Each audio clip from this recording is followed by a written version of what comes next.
Welcome back. Just about 6:35, and just before I introduced Khalid, I was trying to congratulate the new THA Finance Secretary, and I could not remember her name. So let me send my apologies and my congratulations one time to Petal Ann Roberts, being sworn in today at President's House. Okay, let's get into the show. We are with Dr. Roger Henry. He's the Assistant Music Director of the Marionettes Chorale, and coming up very soon is Mosaic 6. It is going to be happening at Queen's Hall from July 6th and 7th. Welcome, Dr. Roger. Thank you very much. Let's talk about the show first. Yes. Marionettes Chorale around since I was a child, so I'm assuming long before me, an institution in this country. How's it going, and what are we looking forward to in this new presentation? Okay, so you are absolutely correct. Marionettes Chorale is an institution in this country. We are celebrating 60 years, and this show is the culmination of a year of celebration, of 60 years of excellence in music in Trinidad and Tobago.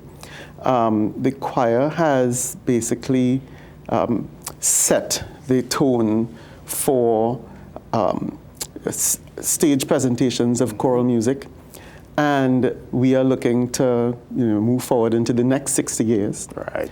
The Mosaic concert series, so this is Mosaic 6. The Mosaic concert series really is a celebration of the stage, and so in this particular iteration, we are doing excerpts from musicals and operas. Okay. So one of the biggest musicals you can think of, Les Miserables. Mm-hmm. One of the biggest operas you can think of, Carmen. That was actually a lucky guess. Exactly. So those two big excerpts kind of anchor the show. And then we have excerpts from Chicago, from Annie, from Aida. There's a whole list of shows that we've kind of looked at over the years and done excerpts of. Well, that's really good. So it's a little bit of something for everyone. So it's not necessarily the full it's not opera of let's say Carmen, but you will just get the good stuff. The good stuff. Stories and that kind of stuff. Exactly. There are parts of shows and operas that resonate with people because we've heard the music before. Yes. We're familiar with. We hear a little clip here, a little clip there, and you get to know it without realizing what it is. Absolutely. And then you go to a show like a Marionette show, and you realize, oh, that's where I know that from. And so that's the experience that a lot of people have with Marionette shows, actually. Whether it is music that's been established over the years, music out in the industry, pop music, local music, because we do such a broad, we have such an eclectic palette for the presentation of music. There's always something that somebody finds familiar. For sure. And always something that somebody finds to be engaging, exciting, and they want to hear more of. It's really weird, but you know what my introduction to all of that was? Bugs Bunny cartoons.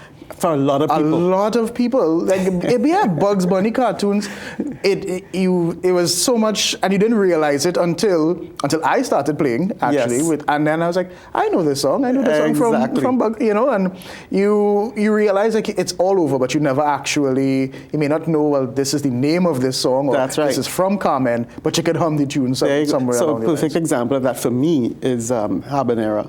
There's this song. Da, da, dee, da, da, da, da, da. My introduction to that was Sesame Street, and they had done an animated bit with a grapefruit on a kitchen counter, right? And all the little pieces on the countertop, they kind of adhere themselves to the grapefruit, and she starts singing, and it's this beautiful moment, and then you realize, oh, I know that later on, Right. I realize, oh, I know that from Sesame Street. So like you and me, Bugs Bunny, Sesame Street, the early experiences of music kind of set our ear and our expectation for how we interact with music as we grow older. And with that, you find your audiences are all ages. We get people with every part of the age spectrum.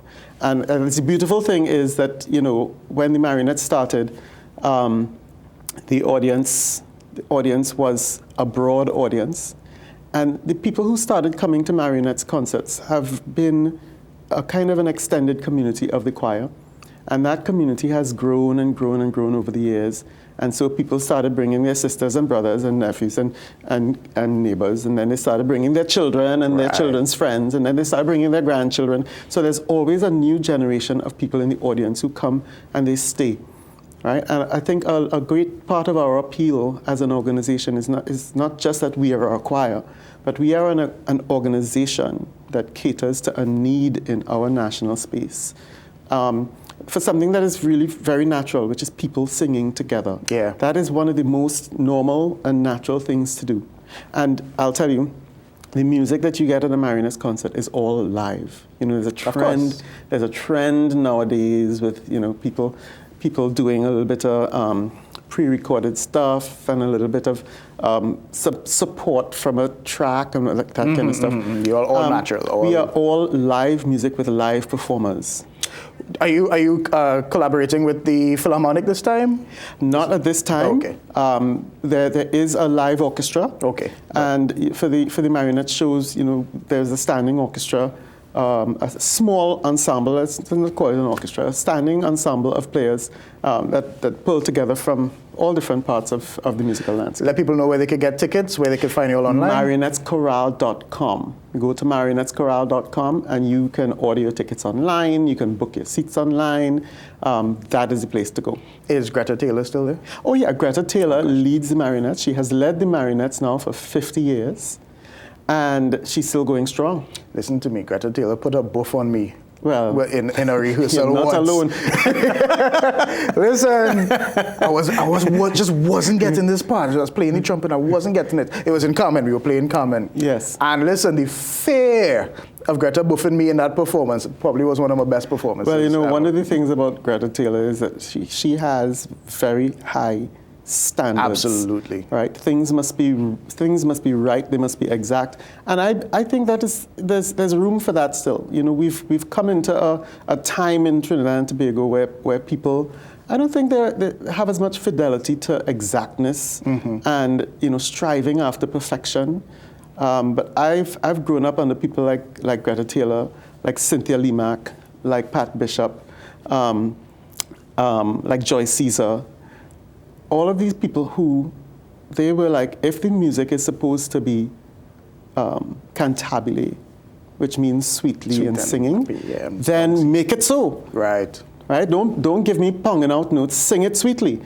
Be exact. The notes have to be in tune. The chords have to balance. And I think that's really important. We need to like up our standards a lot in this country. I think sometimes we kind of forget. Yeah, that perfection, we get too lax. Perfection is not a bad thing. There's nothing wrong with being really good at what you do. And the Marionettes are really good at what we do.